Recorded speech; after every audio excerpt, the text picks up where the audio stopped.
Come on in, everybody.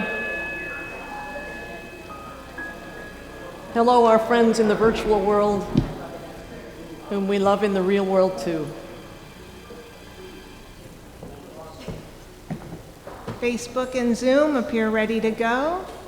So let's begin our service. If you wish to follow along, you can scan the QR code on the screen or go to riverofgrassuu.org/2023-OOS to find the order of service there.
Welcome to our multi-platform, in-person, and love-streamed service of the River of Grass Unitarian Universalist Congregation, where we have gathered both here in this room and also online through Zoom and Facebook Live.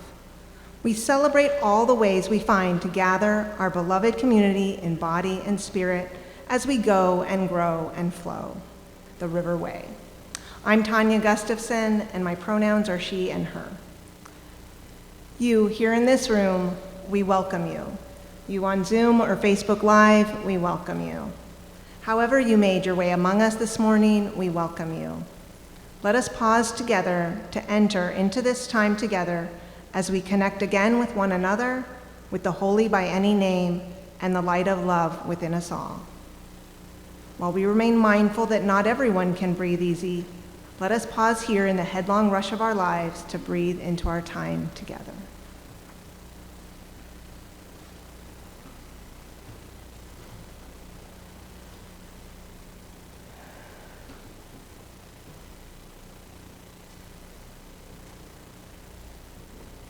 In this congregation, it is our mission to nurture our spirits, love intentionally, and create a just and healthy planet in our enduring search for truth, meaning, and faith. What we share here is not an unchanging dogma, but an affirmation that we are called to be agents of love and justice, to build a world where everyone is cherished for who they are.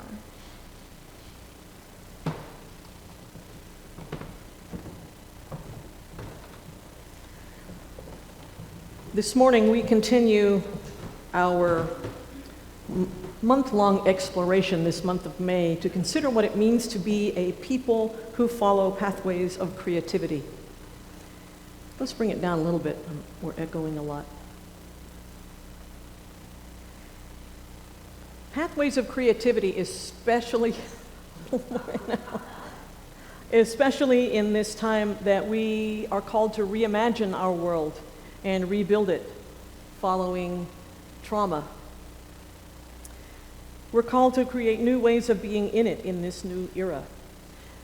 This calls for a great deal of mending. And so this morning, we lift up this piece from the Reverend Kathleen McTeague called Mending the Broken World. On a sunny day, I stopped to watch my neighbor at work repairing a stone wall that lines the road perpendicular to ours. Built as all the old field walls of our region have been built, the stones are held in place by balance and judicious choice rather than by mortar. The wall was well built, but the weight of many decades has broken it here and there, with some stones fallen out of place or carried away for some other use. My neighbor is an ordinary working man. I know his name, and sometimes we talk together about life and horses and such. But on this sunny afternoon, as I watch his eyes and hands become familiar with each stone and then lift it to shape the wall, it's easy to imagine God at work in the immense universe, quietly humming, pulling our lives together into something strong and useful. We are not mute or helpless, waiting passively for the great stonemason to lift and move our lives or tell us where we belong. I mean only that there is a place for us, that our gifts, the shape of our minds, and our talents fit the needs of the world the way my neighbor's stones anchor themselves in this wall. Whether or not we find room in our theologies for the word God, the world itself calls us to imagine ourselves essential, to bring forth what is ours to give of creation and of strength, that we might mend the broken world. This morning, we join our choir in our monthly theme hymn, May Your Life Be as a Song. We'll join our choir and Gary up here, and you will find the lyrics on the screen.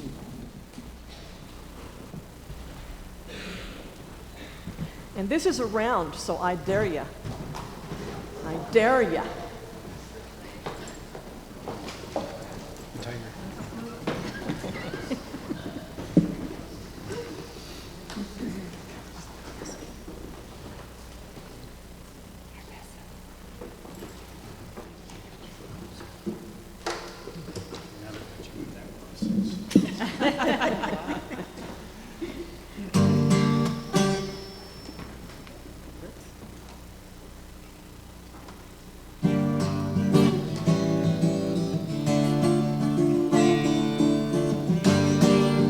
Please rise in body or spirit. May your life be as a song, resounding with the dawn, to sing awake the light, and softly serenade the stars, ever dancing circles in the night. May your life be as a song, resounding with the dawn, to sing awake the light, and softly serenade the stars, ever dancing circles in the night. May your life be as a song, resounding with the dawn, to sing awake the light, and softly serenade the stars, ever dancing circles in the night. Ever dancing your life be as a song, resounding with the dawn, to sing awake the light, and softly serenade the stars, ever dancing circles in the night. Ever dancing circles in the night. Ever dancing circles in the night.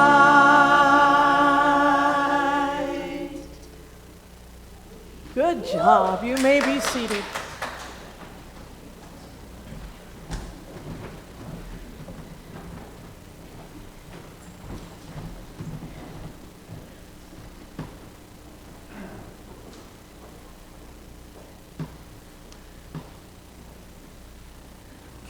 The flaming chalice is a symbol of our Unitarian Universalist tradition, a beacon of religious liberty shining through generations, now ours to hold high. As we light our chalice together this morning, please give your voice to these words. For those who came before to make history, for those who come today to make of history heritage, for those who come tomorrow to make of heritage hope, we light this guiding flame. In the light of love, let us renew our covenant as we say together, love is the spirit of this congregation, and service is its law. This is our great covenant, to dwell together in peace, to seek the truth in love, and to help one another. El amor es el espíritu de esta congregación y el servicio su ley principal. Esta es nuestra gran promesa, vivir juntos en paz, buscar la verdad a través del amor y ayudarnos mutuamente. To deepen into our time together this morning, let us rise in body or spirit to sing together our beloved hymn, Spirit of Life.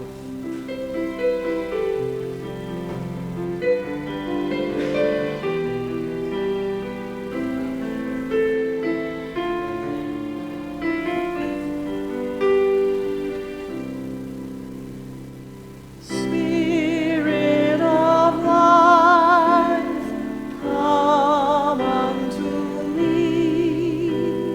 Sing in my heart all the stirrings of compassion.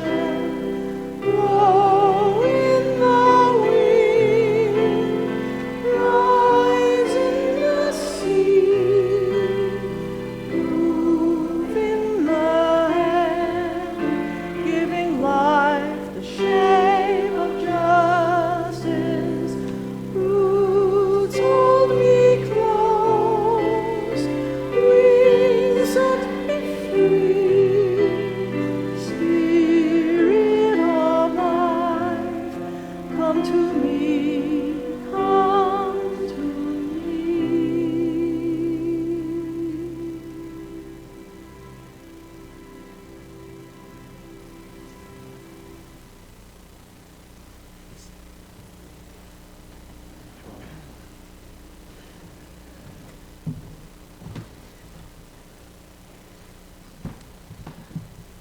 In our community, each week we share pieces of our lives.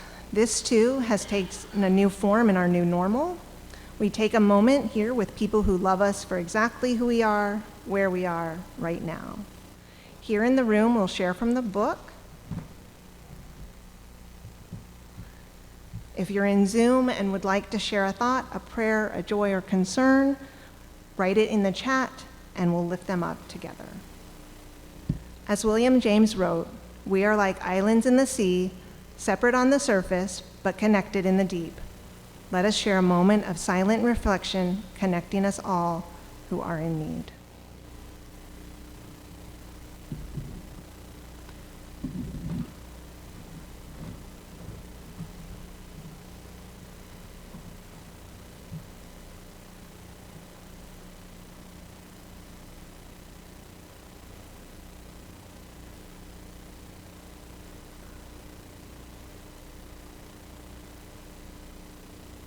Source of all, called by so many different names, none of which we can fully know nor understand.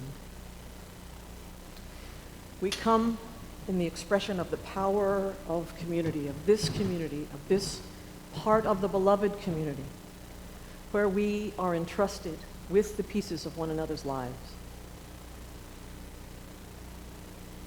We come asking that our hearts be seen even as we become better seers of hearts.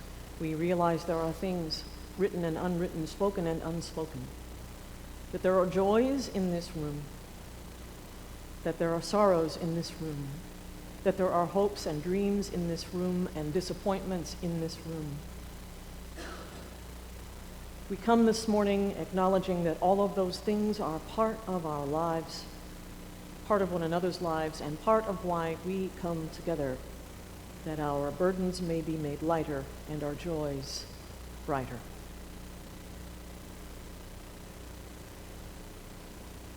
We're mindful of those in loss this morning and those who are celebrating milestones. This cycle of life we are part of in this ever-flowing, interdependent web of life of which we are just one part. We're mindful of the trouble in the world and ask that we both take respite in our time together and be restored and replenished for the work that we must do outside these walls and inside our own hearts.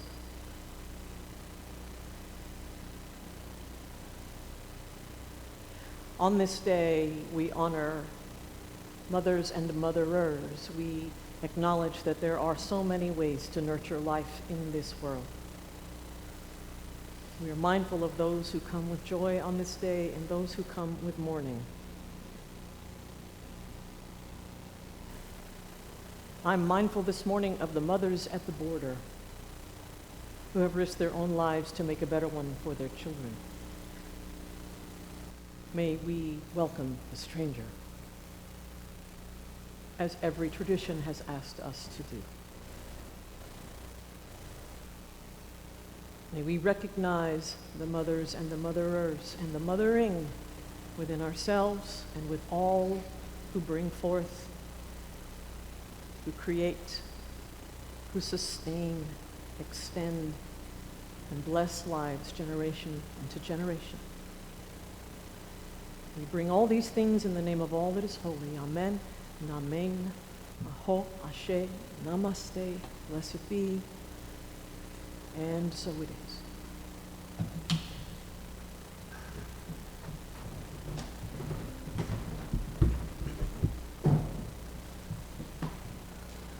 We sustain and strengthen this beloved community and its work in our world through gifts of our time, skills, our love, and our money. Each Sunday, half of our undesignated offering goes to LifeNet for Families, which provides meals, clothing, and support for those in need here in Broward County. The other half supports our mission and ministry at River of Grass. You can scan the QR code or text the number on the screen to donate. You can also find several ways to give on the donate page on our website, riverofgrassuu.org. During our offering this morning, we celebrate an original composition of our pianist Cecilia Roy, honoring this day of nurture and nature. How exciting. Ushers, please come forward.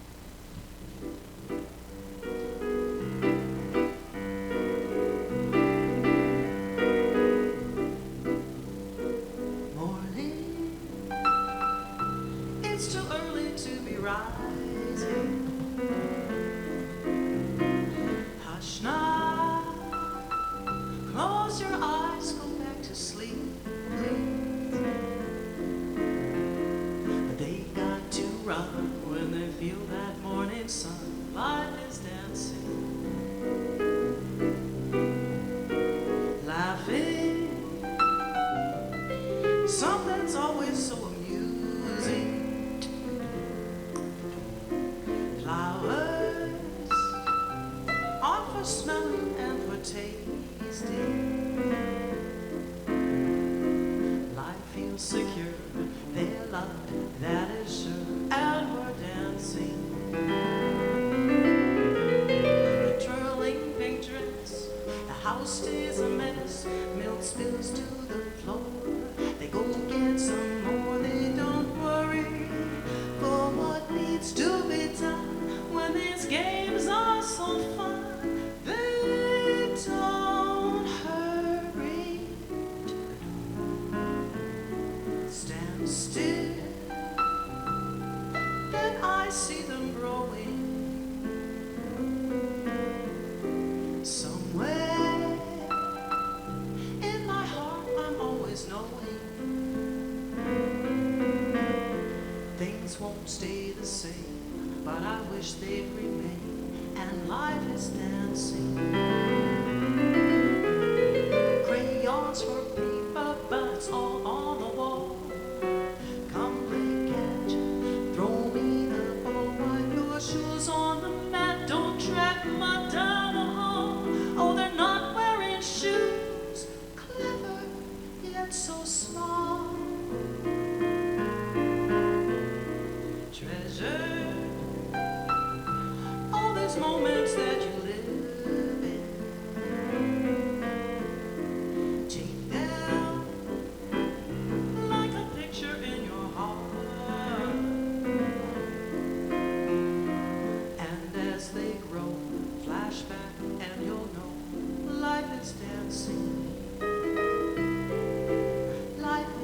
dancing. It's too early to be rising. Life is dancing.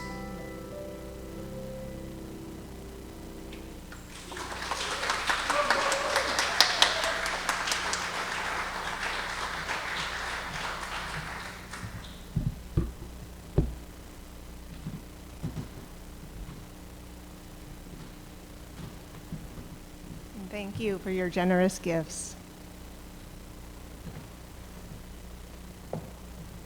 We need our youngins up here. Whoops, sorry.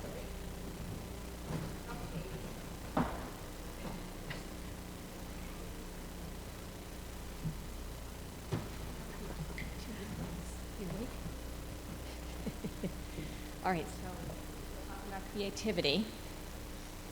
And this morning we have a story called Milo Imagines the World. And this story is written by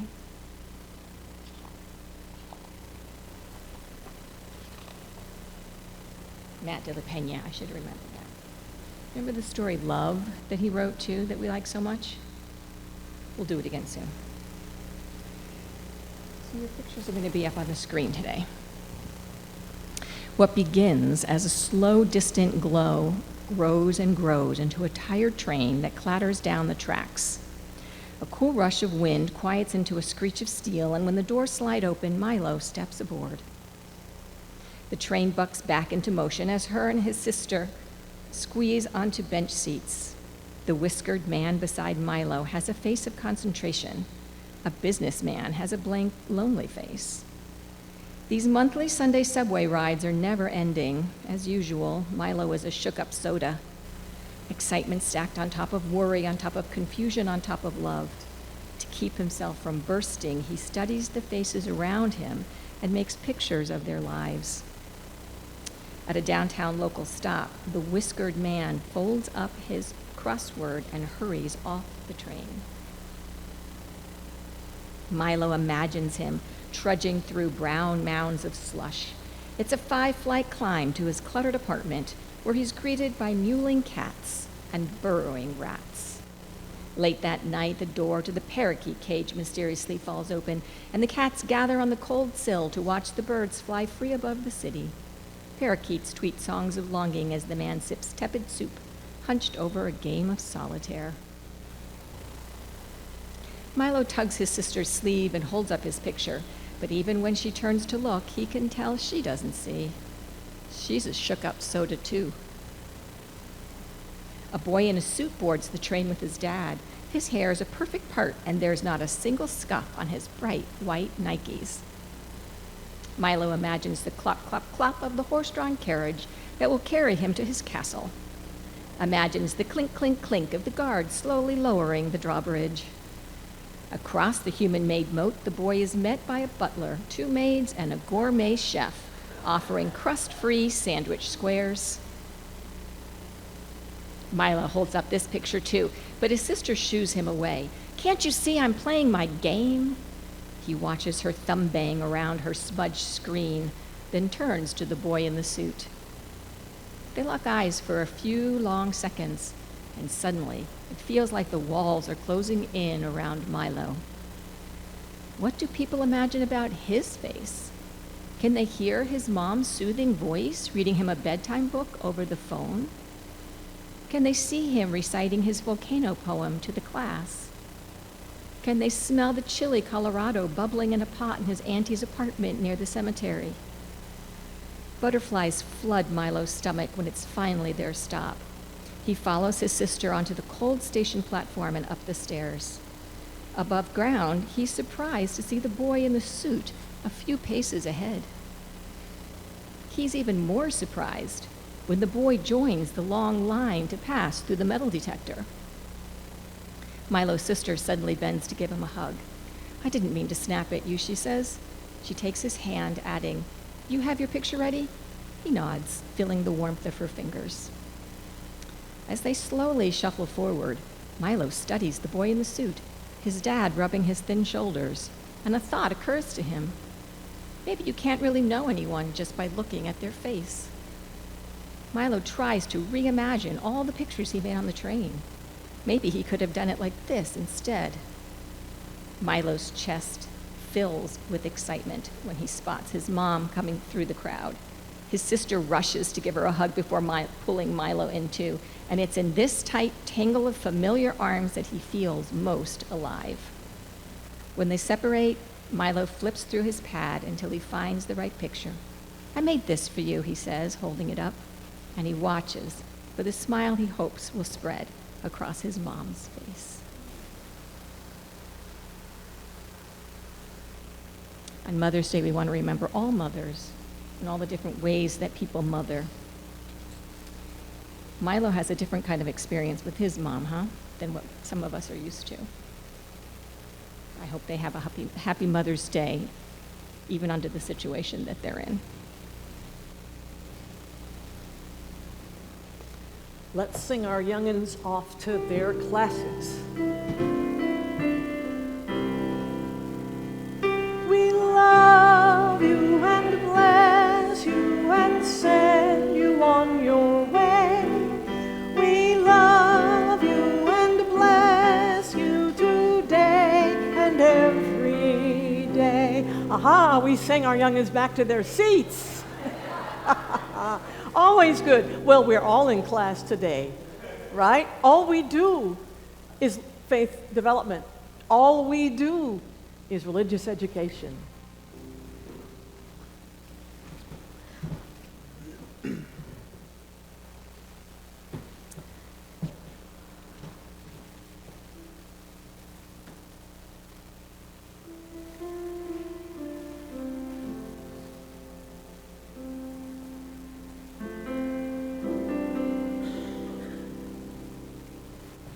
Let us rise together and sing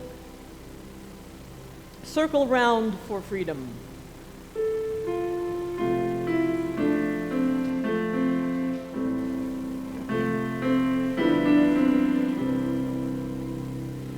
Circle round for freedom, circle round for peace, for all of us in prison, circle for release,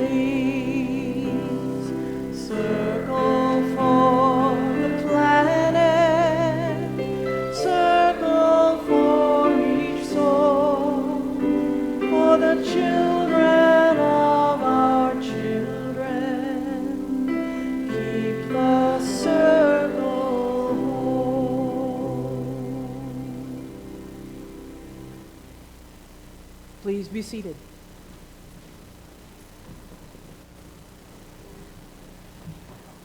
For today's religious education for all.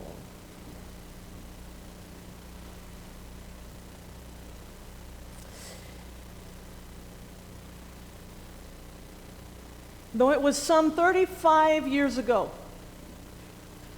I will not forget the first Mother's Day of my sober life. By the second Sunday in May that year, my sponsor had become another mother to me. And so I called her up to wish her happy Mother's Day and asked if she was going to Mother's Day Mass. "Oh, good grief, no," she exclaimed through the phone. "You know my story well enough to know that I will not be doing that." And that was the first time anybody had ever given me permission to acknowledge the complexities of this day. The mothering relationships writ large, and mine in specific with my own mother. The first to affirm the tricky, multi-layered, often joyful, and often just as painful holiday that is Mother's Day, as we have known it in the modern and postmodern eras. That Mother's Day holiday has morphed and morphed and morphed and morphed again so very far from its original intent, so as to be unrecognizable by those who fought to make it so, one of whom, you will likely not be surprised to know, is one of our Unitarian foremothers. Enter social justice activist, poet, pacifist, and abolitionist Julia Ward Howe. Born in New York City in 1819, you most likely remember her for writing the Battle Hymn of the Republic. Now, she wrote that to fortify Union soldiers on the Civil War battlefield. And it was there that she became an anti-war activist. A few years later, in 1870, she also wrote what we know as the Mother's Day Proclamation, an anti-war protest, and then she proceeded to gather together the first Mother's Day for Peace rally in the spring of 1872. She even proposed the idea that the 4th of July should be remade into the official Mother's Day, which we know did not happen. And in fact, though several American cities did hold services honoring mothers on June 2nd between the years of 1873 and 1913, the notion of Mother's Day was given no real credence and no endorsement beyond those who gathered on those days. Now, this is Anna Jarvis, a social activist born in 1864 who actually did get Mother's Day recognized as a national holiday. Set for the second Sunday of May, the first one, 1914. Though Anna Jarvis herself would never really benefit for it because she never had children. So then, if Anna Jarvis was not herself a mother, what was her decade-long campaign to establish a Mother's Day about? Now meet Anne Reeves Jarvis, Anna Jarvis's mother, and a Civil War social activist herself. So how is it that these three women together created the original concept and then proceeded to establish Mother's Day? Anne Reeves Jarvis, Julia Ward Howe, and Anna Jarvis. It actually starts with Anne Reeves Jarvis. She was born in the Appalachian Hills of Virginia in 1832, and like many families of those times in the mid-1800s, Anne's family experienced frequent tragedy and loss. While she bore somewhere between 11 and 13 children, the census is not sure, only 4 of them survived into adulthood. The others died of diseases such as measles, typhoid fever, and diphtheria, like so many children of the era. This inspired Anne Reeves Jarvis to take action to help her community combat childhood disease and unsanitary conditions that often gave rise to those diseases. And so in 1852, while she was pregnant with her 6th child, she began what she called Mother's Day work clubs to help one another improve health and sanitary conditions in homes, schools, churches, and other public places. Though through these clubs, the women joined a growing health movement in the United States in that time to provide support and education for families to reduce disease and infant mortality. They raised money to buy medicine, and they hired women to work in families where the mother suffered disease herself, usually tuberculosis. They developed programs to inspect milk. The first food inspection programs in these United States, long before there were state requirements to do so. And so it was that Anne Reeves Jarvis became a very popular speaker who often lectured on subjects ranging from religion to public health and literature for churches and civic organizations and anyone who would listen.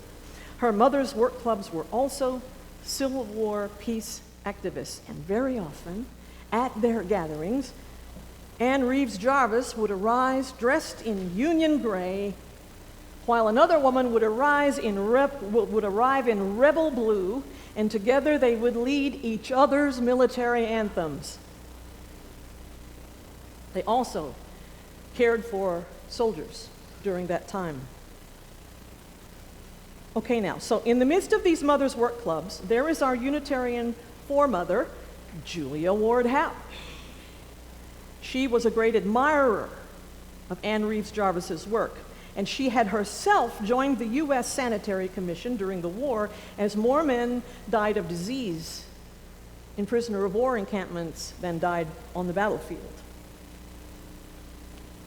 After the war, Julia wanted to bring an end to war and equality for all people, regardless of race, religion, gender, or nationality. And so she wrote the Mother's Day proclamation calling mothers to leave their homes for one day a year to work for peace in their communities. She translated her proclamation into several languages and traveled around the world, urging all to join a Mother's Day for peace. And so, then, on the second Sunday in June 1872, the first Mother's Peace Day was celebrated in Boston and by other congregations and cities for 30 years, but never formally recognized. During that same time, Julia Ward Howe had been touring the world promoting her Mother's Day for Peace. Anne Reeves Jarvis had been touring the world to schools, churches, and any organization that would listen, promoting sanitation education. And so they crossed paths until one day in 1876, while visiting her daughter Anna's school when Anna was 12, to teach on sanitation and on peace, Anna's mother, Anne Reeves Jarvis, closed her presentation with a prayer, with a plea that someone, sometime, would someday establish a Memorial Mother's Day commemorating women for their matchless service rendered to humanity in every field of life. 30 years later, Anne Reeves Jarvis died of heart failure. Her daughter Anna was also her caregiver and was by her side. And the next day, Anna Jarvis began her campaign to establish a national holiday called Mother's Day. 7 years later, after much letter writing and door-to-door knocking and petitions and newsletters and leaflets and letters to the editor in newspapers, we didn't have social media then, remember. President Woodrow Wilson proclaimed Mother's Day a national holiday to be observed the second Sunday of May, beginning in 1914. 7 years of Anna Jarvis's campaigning, 62 years after her mother, Anne Reeves Jarvis, started her Mother's Day work clubs, and 44 years after Julia Ward Howe declared her Mother's Day proclamation for peace,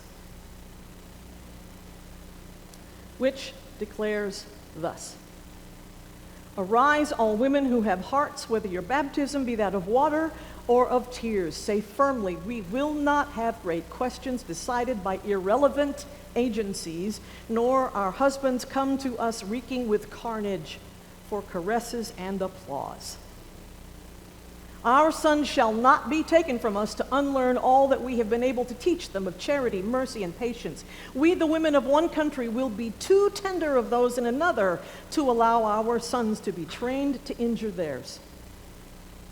From the bosom of the devastated earth, a voice goes up with our own. It says, disarm, disarm the world. The sword is not the balance of justice, and blood does not wipe out dishonor, nor violence indicate possession. As men have often forsaken the plow and the anvil at the summons of war, let women now leave all that may be left of home for a great and earnest day of council. Let them meet first as women to bewail and commemorate the dead. Let them then solemnly take counsel with one another as to the means whereby the great human family can live in peace, each learning after his own time the sacred impress, not of Caesar, but of God. In the name of womanhood and of humanity, I earnestly ask that a General Congress of Women without limit of nationality may be appointed and held at some place deemed most convenient and at the earliest period consistent with its goals, to promote the alliance of the different nationalities, the amicable settlement of international questions, and the great and general interests of peace." Whew. That is a call. And so the first official Mother's Day was celebrated in 1914. Mothers were given white carnations to signify their service and the prayer for peace. And the florists were thrilled.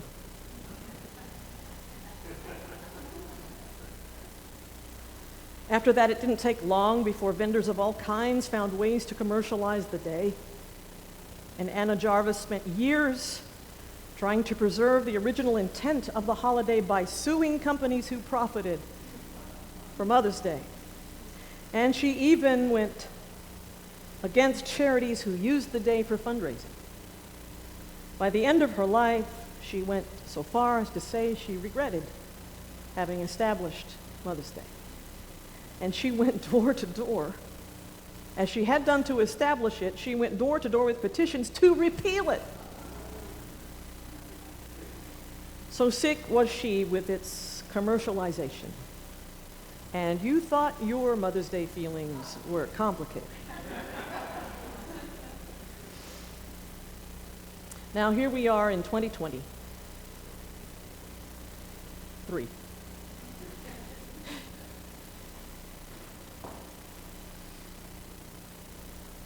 We long ago learned better how to honor all those who provide the nurturing care we need, as individuals, as families, as communities, and with Earth herself.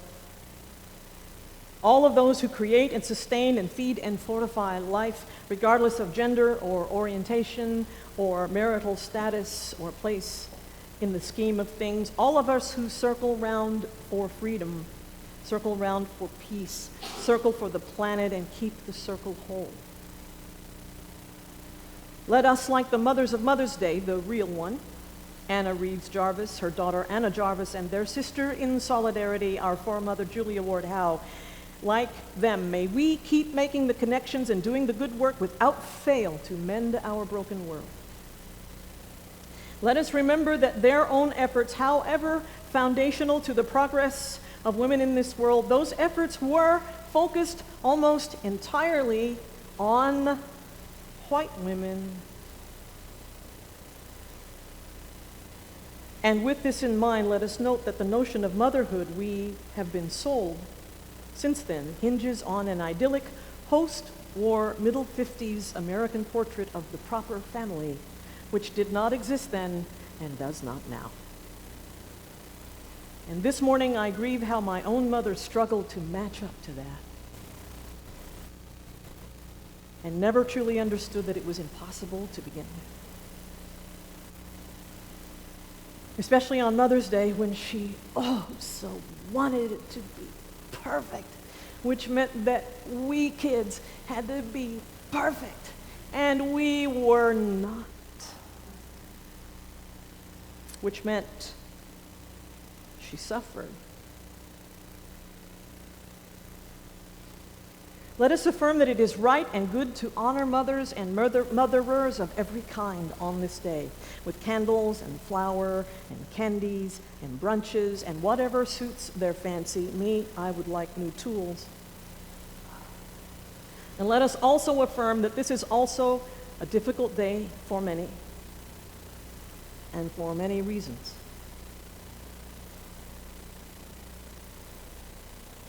And so on this Mother's Day of 2023, in the name of them all, those who celebrate this day and those who mourn for any number of reasons, in this world yet troubled and torn and in need of mending, let us make another Mother's Day proclamation. Arise, all people of heart, whether your baptism be that of water or of tears, and say firmly, we will not have great questions decided by irrelevant agencies. We will not welcome the destroyers coming to us reeking with carnage for caresses and applause. Our children shall not be taken from us to unlearn all that we have been able to teach them of charity, mercy, and patience. We, the people of one country, will be too tender of those in another to allow our children to be trained to injure theirs. From the bosom of the devastated earth, a voice goes up with our own. It says, disarm. The sword is not the balance of justice.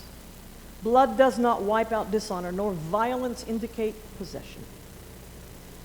In the name of all humanity, all who create and nurture and succor life, generation to generation, we earnestly ask that a mighty coalition be appointed to promote the great and general interests of peace, that not one more should be lost.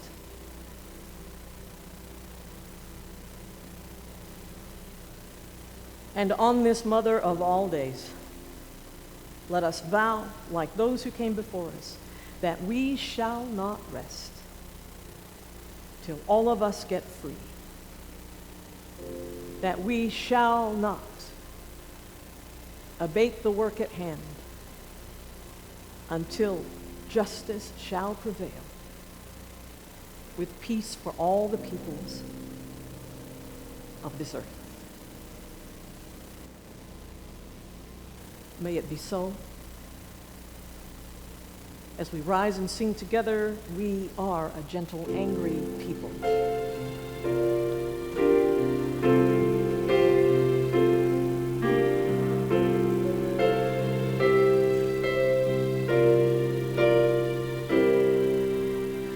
We are a gentle, angry people, and we are singing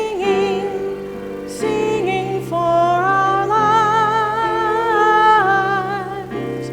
We are a gentle, angry people, and we are singing for our lives.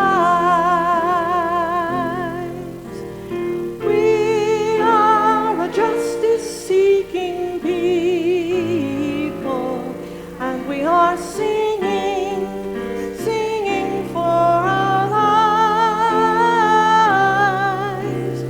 We are a justice-seeking people, and we are singing for our lives. We are all in this together, and we are singing for our lives. We are all in this together, and we are singing for our lives. We are a gentle, angry people, and we are singing for our lives. We are a gentle, angry people, and we are singing for our lives.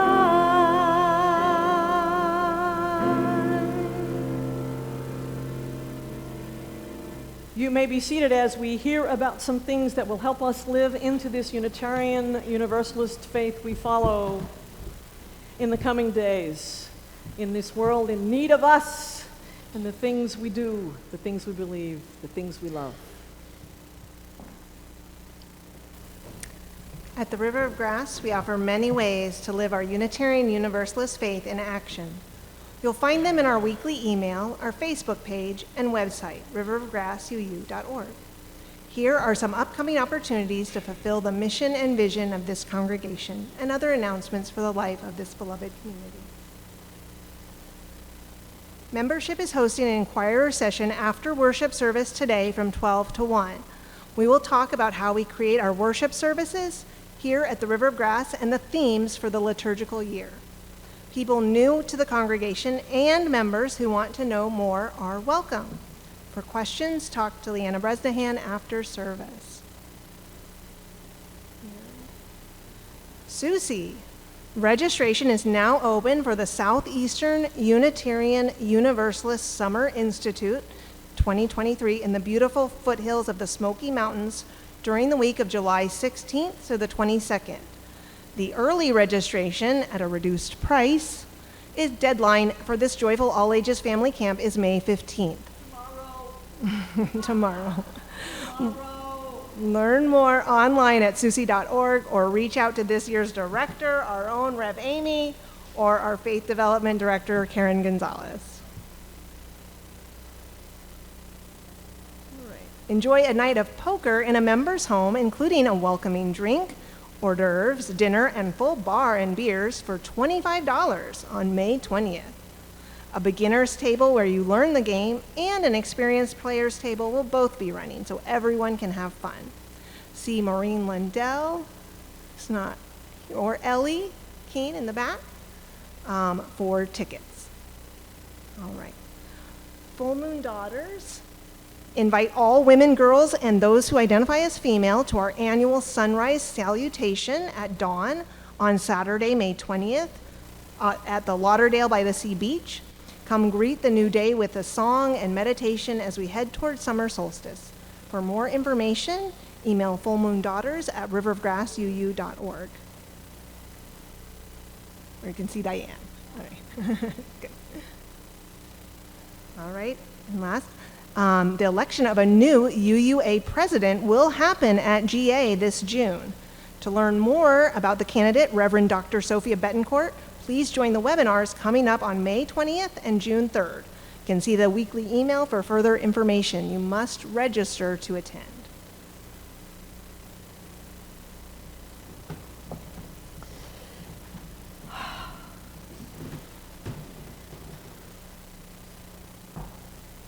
We extinguish this chalice, but not the fire that burns within, not the warmth of community that surrounds us, and not the light that leads us on in this world. Sometimes I just want to stop and take in your faces for a moment.